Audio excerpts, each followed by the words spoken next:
A very warm welcome to all of you. The post lunch sessions are always the most difficult, I believe. Nisha is on her way and she will join us midway in the conversation.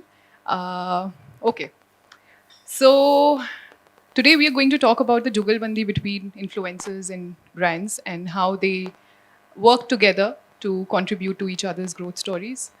Influencer marketing, as we all know, has come a long way. It has moved beyond the realm of merely being an improvement in modern marketing towards being a very crucial and significant part of the overall marketing plans. In fact, I was going through one of the reports that said that 75% of marketers consider influencer marketing as a big part of their marketing plans. So, with that, I would want to shoot the first question to Nikki and Kunal. So the space of celebrityhood, as we all know in the entertainment world or the ad world, was primarily dominated by actors and musicians. Now we see the needle shifting towards influencers. Can you throw some light on this, and how do you see this evolution, panning out, and how has it really evolved in the past few years? So I think taking off from what you just mentioned, I think some of us who are traditional marketers over years, going back to those days where we are so used to making television commercials, and the moment you used to think of a television commercial, you needed to, you started by thinking of the A-listers and the Bollywood and cricket which goes across India, right? From there to today, I mean, we've traveled a journey. I think, and frankly, with it's actually the viewers or the people consuming content who have made marketers move the needle, right? So there's been a paradigm shift in how we look at marketing and how we look at influencers, right? In fact, I mean, we were having a quick conversation before the panel started, and in fact, COVID did a great service to the whole community by getting a large scale influencer content adoption, right? So today, I mean, earlier when I used to look at pan India celebrities to carry a message, today there is the capability that has been given to marketeers to be able to target different audiences with different kind of messages by the same brand, right? And I think that's the immense potential that influencers bring, and that's really opened up marketers' eyes to what influencers can do for the brand. Sure. Nikki, can you give us a perspective from the influencer, side? Yeah, I think there were multiple factors at play, which definitely have caused this gradual shift.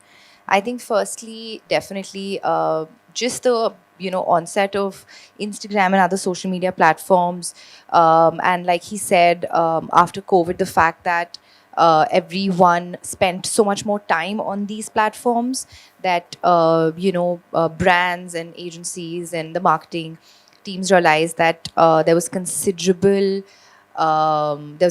shift from your conventional TV ads to now the digital space. Then I just think that the reason where we guys came into play was that even on social media, brands understand now that the conversions that say an influencer can bring versus a celebrity will be different, and in this case the former bringing them higher conversions. And that is because the key factor at play here is that a celebrity is a very aspirational figure to the audience, and they understand that when they're talking about a brand, then it is an ad. Whereas we are not celebrities, but more like pseudo celebrities, in the sense that we're like them, but we have the aspirational value. And I feel that kind of makes us very relatable and puts us in a very unique position where if we tell them to buy something, it has more of an impact than their favorite celebrity that they've seen on screen all their lives. So I just think because of these factors, I think everyone slowly realized that there was a much needed shift in the approach in which digital marketing was being done, and I think that's happening Makes now. sense. Nisha, hi, welcome. That's okay. We'll blame the Delhi traffic. That's fine. Okay, Vikram. So my next question is for you. As we were speaking backstage, so for the industry that you deal with, uh, For you, your employees are your biggest influencers or the biggest ambassadors, so to say. Can you throw light on this, and how often does an influencer marketing campaign work for you? Thank you. Hi guys, my name is Vikramjeet Dhyana and I head marketing for Bajaj Allianz General. In our company, we're very, very clear that our employees are the ambassadors, and nothing against influencers or people who represent their own body of work. But because insurance is a very unique product, it's when you buy insurance, you're not getting a tangible piece or a watch or a cell phone, right? When you buy insurance, we say, we will be there when something wrong happens to you. So it's a promise that you're selling. And that's why for us, we've realized that our employees are the flag bearers of the brand, because when they are selling insurance, the end consumer knows that if God forbid something happens, इस office में 4 employees हैं who will be there for me and if I need something, right? Versus if we take a face, approaching that face will be impossible for Aam Janta, right? They won't be writing to them कि हमें claim दिलाई है. So in our company, we're very, very clear that employees, so if you happen to visit our page, all reels are all in-house and you'll see employees in them. All films that you see are employees. All music used in the film is done by employees, because we've realized that when they make content for your brand, especially a brand like Bajaj Allianz General and a commodity like insurance, the product is a lot more honest, because they are actually creating products and selling those. So we've seen solid engagement on those activities where we've made reels or films. We've got a lot of appreciation because we tag them, so the world knows that these are the employees and not people who've been asked to do an activity for the brand, right? So I think that's worked really, really well for us. Having said that, we had this CSR campaign where we tied up with Rani Rampal, who's the hockey captain. We sponsored hockey kits and the entire ecosystem for 500 young girls in Delhi. So it's not that we don't use influencers, but on a day-to-day basis, if we have to, even for bigger campaigns, it's our employees. We've got employees who've got followers upwards of 50,000. My MD has some 7 lakh followers on LinkedIn, which is kind of impossible. A big chunk of them have 50,000, 60,000, 70,000, because we are encouraging them to really get active. And when they write something, the kind of influence that we get in terms of understanding the product, because it's also a complex product. General insurance is not very, very simple, right? There's a lot of ifs and buts, do's and don'ts, inclusions, exclusions. So when you really know the subject is when you can truly embrace it and sell it. So that's how we look at influencer in terms of selling insurance. Sure, fair enough. Okay, so Nisha and Kunal, my next question is actually for you. How do you really evaluate and invest in an influencer collaboration? What are some of the top checkpoints that you have whenever you are, leveraging this part of the marketing effort? Sure. I think to answer that question, I mean, every brand has certain objectives when they are getting into influencer or looking at influencer as a medium. There are certain brands which look at the bottom of the funnel, which is essentially more driving consideration and conversions, right? There are certain brands, for example, I come from the FMCG space, so obviously a higher penetrated kind of a category. Influencers have a very different role to play. There, the role is more in terms of driving certain elements for the brand, right? Certain imagery elements amongst consumers, and hence the selection of influencers then becomes important, either from a category perspective or the values that you want to drive as a brand, right? So let me talk about the brand that I work on, which is India Gate Basmati, right? And if you look at it, there are certain elements that we have identified that we talk about, right? We talk about inspiration as one element that we would want to own up, and we talk about nostalgia as the second element that we want to talk about, and the third element is humanity, which is about food wastage in India. Now, when I look at these values, and when we go about selecting the right mix of influencers who can deliver this kind of message, the selection becomes extremely important of the influencers. Once we devise that and once we do that, then it's also important to continuously monitor brand metrics in terms of whether certain imagery parameters of the brand are moving on those particular things, right? And that's what we consistently do. Because see, for a brand, until and unless we are consistent in what we are doing, it becomes difficult for us to see results on the brand. See, for a campaign which is intended to drive the lower part of the funnel, which is essentially sales or revenue, it's easier to measure, because it gives you immediate, and with today, we marketers have become extremely greedy in terms of trying to look at data on how much conversion is happening basis this particular campaign that I'm running. But when you look at an objective like a brand metric, then you have to be more patient as a marketer. You need to consistently work towards it and work with the right curated influencer set of people to be able to drive those metrics. So that's Okay. Nisha, how about you? Hi, Soumya. Hi, everyone. And hi, everyone. I'm really sorry. I just got stuck in Delhi traffic with Delhi rain. So, figure. Um, if I be honest to answer the question you've just asked, it's a very cluttered space to make a decision in. How to select the right influencer for your brand, right? Especially in an environment where narrative is more important than facts. So, when that is a reality, then who's the loudest, who's the most convincing. So, as a brand, how do you not get swayed in that noise and then make a decision? I think that's a constant struggle as a brand. At least at Libas, we continuously, ask ourselves. Secondly, of course, there are all the metrics which Kunal just pointed out. All your engagement and etc. etc. While that is super super important eventually to justify the ROI. But for us at Libas, we have a very simple process we follow. We don't work with influencers. We promote our product. We promote our collections. So when we do that mass backward, it's very actually it becomes the process becomes quite easy for us to then identify the correct set of influencers. So it's when whatever we plan internally, we are planning around a campaign. We are planning around, okay, what is it spring summer? Are we doing a celeb launch? Are we doing a collection launch or a new product launch? Or if there is a change of season, are we talking about a flagship sale? So when that is at the center of the conversation, then the choice of influencer becomes very easy, because then we have to make sure that the right flavor is served.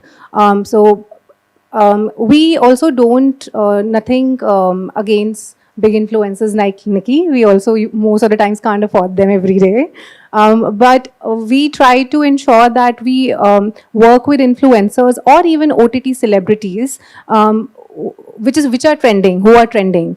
And we rather like to spend money in that cohort more because it serves a certain flavor to India.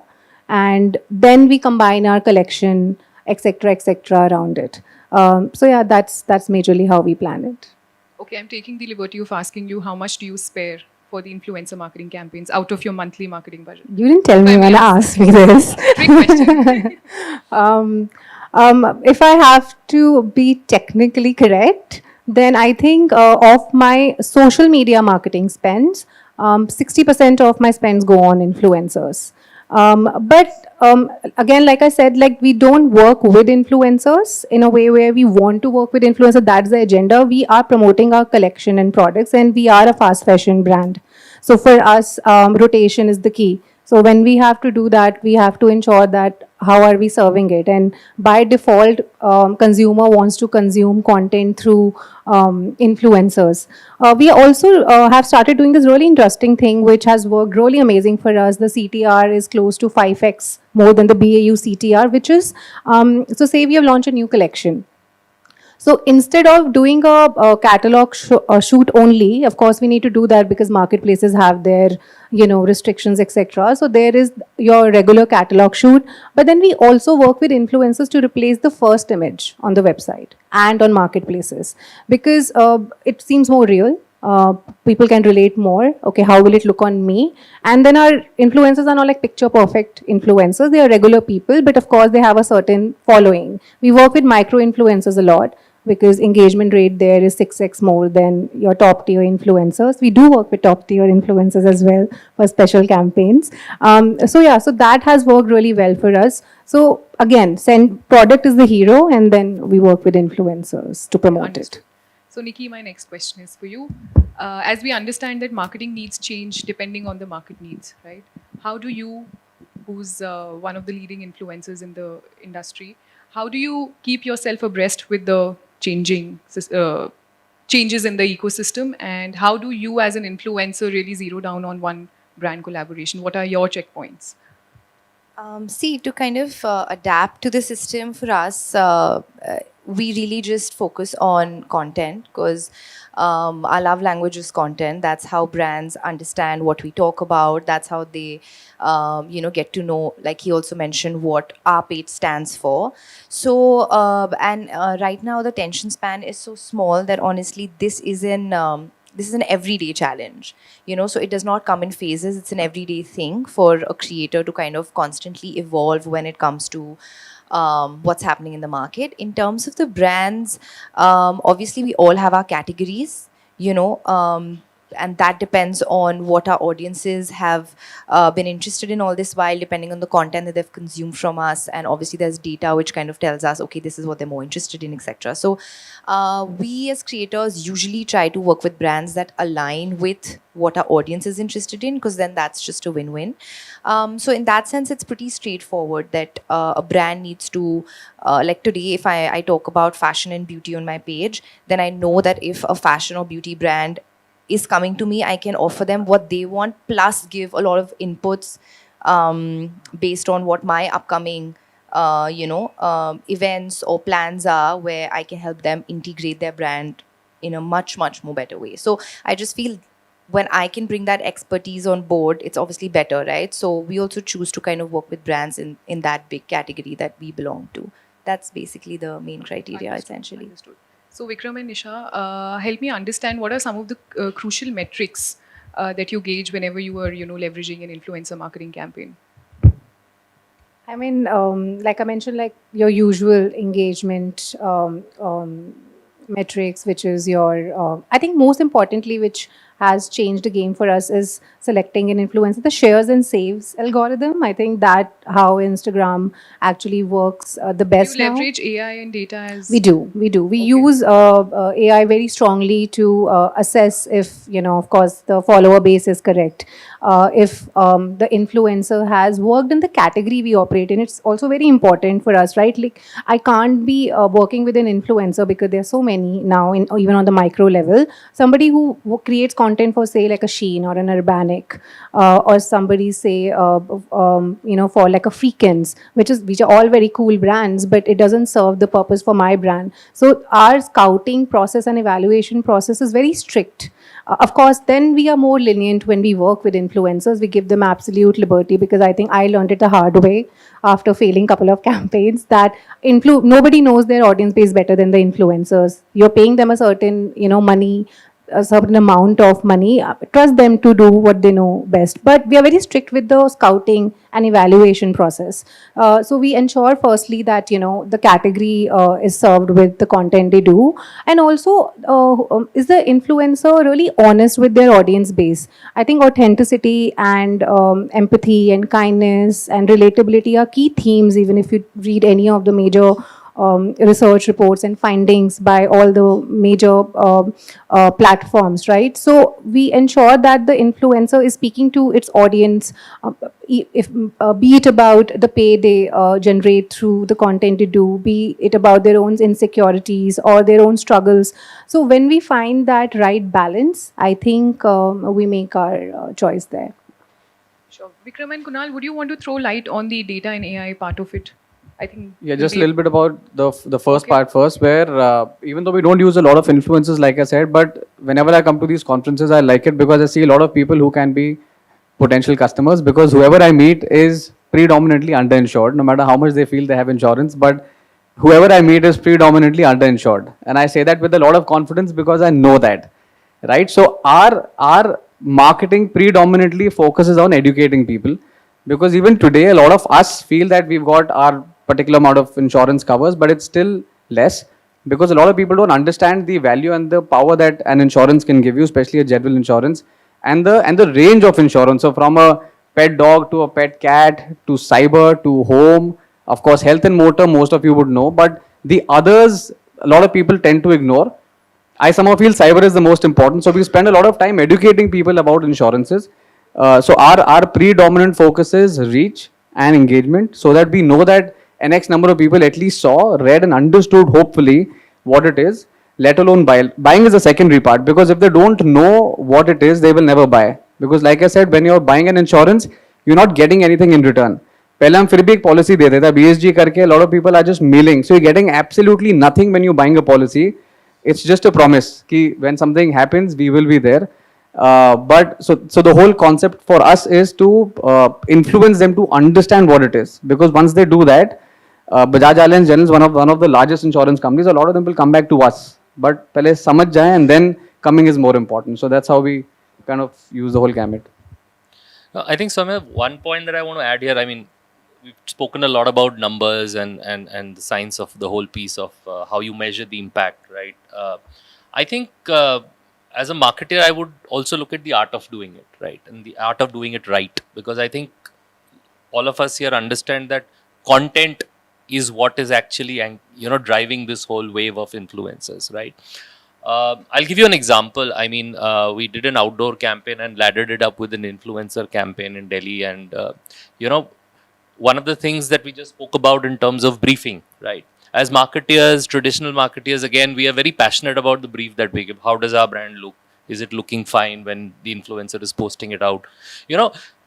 At the end of the day, you need to give liberty to the influencer because they are able to create magic out of it, right? I think that is one of the critical things that as marketeers we need to understand and do that. And I personally have experienced multiple number of times that magic happens if you let the influencers do what they want to do, because they know their audiences the best. They know what's going to drive engagement and shareability within their set of audiences.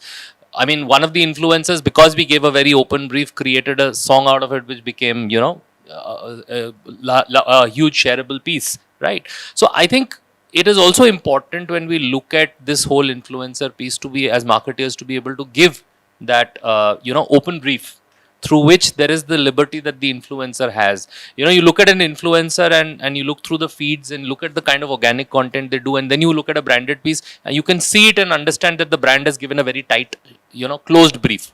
So you'll see the difference, and that then leads to results in terms of whatever you measure. I think this is exactly what Nisha was trying to tell us.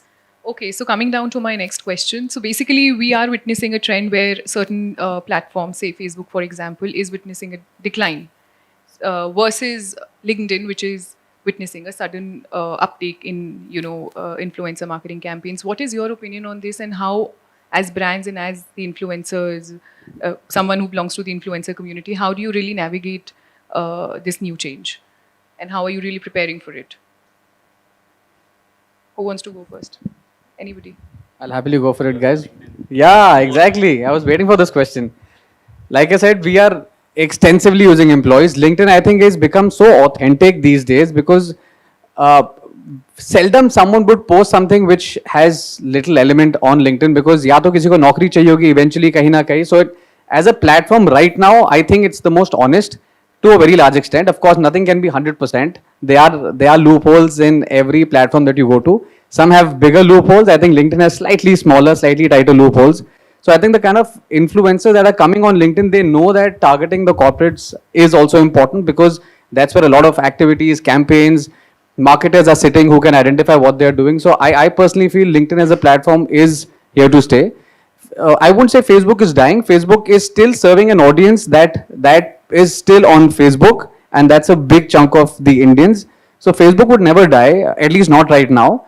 But LinkedIn definitely is catching up in a big way. A lot of people felt, especially when we started LinkedIn marketing and all of that, they said it's going to be useless, koi nahi aayega, no one's going to really refer LinkedIn to accept products or listen to influencers or understand what they're saying.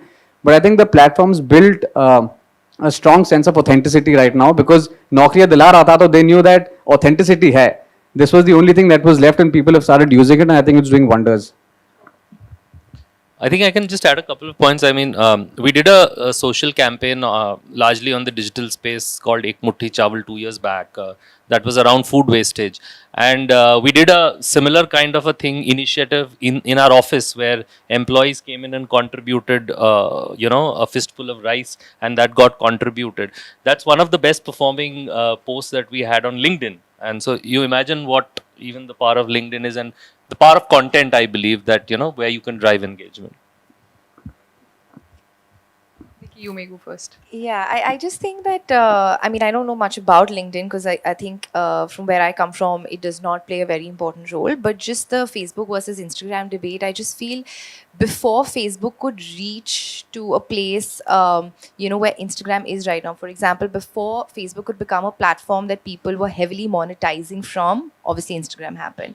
And now I think Instagram is a platform around which, like we were discussing, before the panel also, you now have, it's a structured industry. You have a lot of agencies, a lot of key stakeholders. And I think more than just a platform where you're sharing content, like for example, Facebook was, this is now a very money-making platform and a business in itself, both for Instagram as well, because we have these meetings with Meta also quite often. So for them also, they understand that this is now a full-on business platform. So I think it's not going anywhere because it has an industry around it now. So Sure. Nisha, what are your thoughts? So, funnily enough, I had a meeting with investors yesterday, and this was exactly the same question they asked me. So, I'm very happy you're asking me this question because I didn't have to prepare for this one. So, just to add first to what Vikram just said about LinkedIn, I think LinkedIn is doing everything other than Naukri, Dilana. I think I think LinkedIn has just become, I don't really agree with you that it's the best authentic platform there is, but sure, better than the rest for sure. I'm very happy that platforms die because I think it really challenges you as a marketer. Because before platforms भी तो brands बेचते थे, तो तब कैसे बेचते थे, right?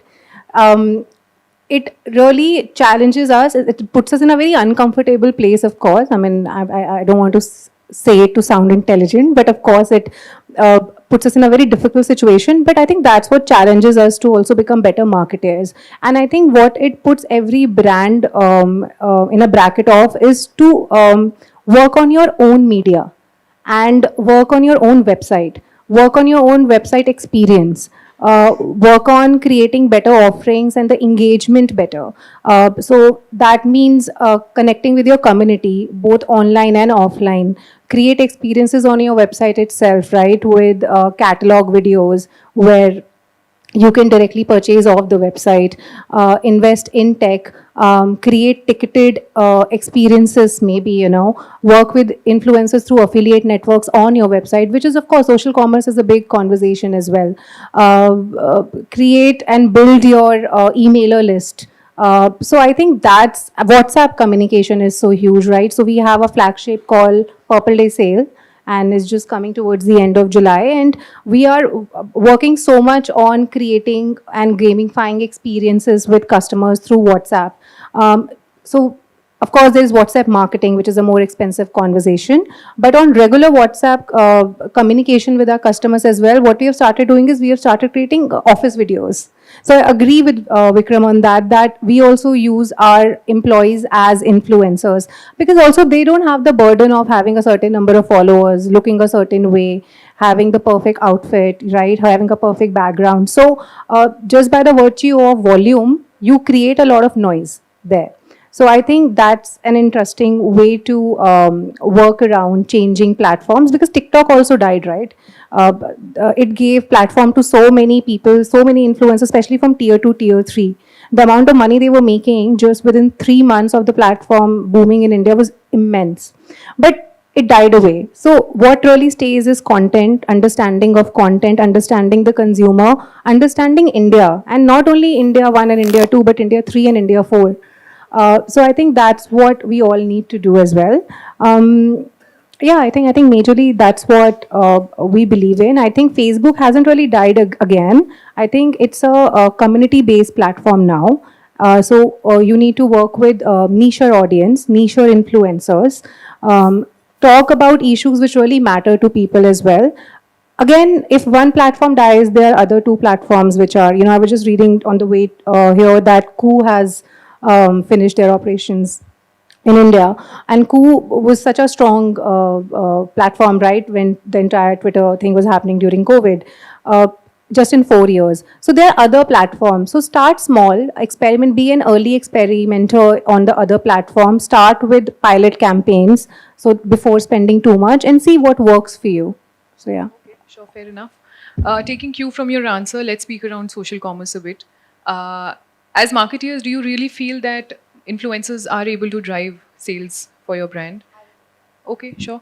Whoever wants to go for it. And are there any challenges that you see?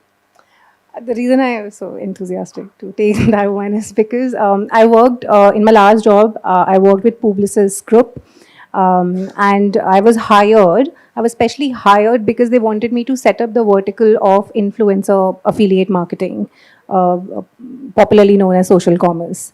So, and it was for Amazon, and this is the biggest affiliate network which India has ever seen. It was for 25 to 3,000 influencers in just 1 year.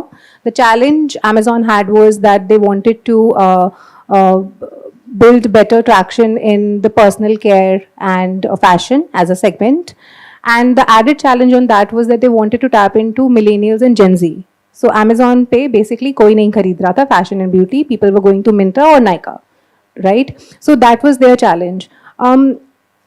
What it made us do was really scout influencers from everywhere in India, and that involved, because Amazon is a huge tech platform and they have dashboards, etc., very complicated. So we had to empower influencers from the beginning. I had to hire 10-15 people to run this program, of course, but even with 10-15 people, we are in India. हमें हर चीज़ phone पे समझना है, हमें हर चीज़ 4 बार phone पे समझना है.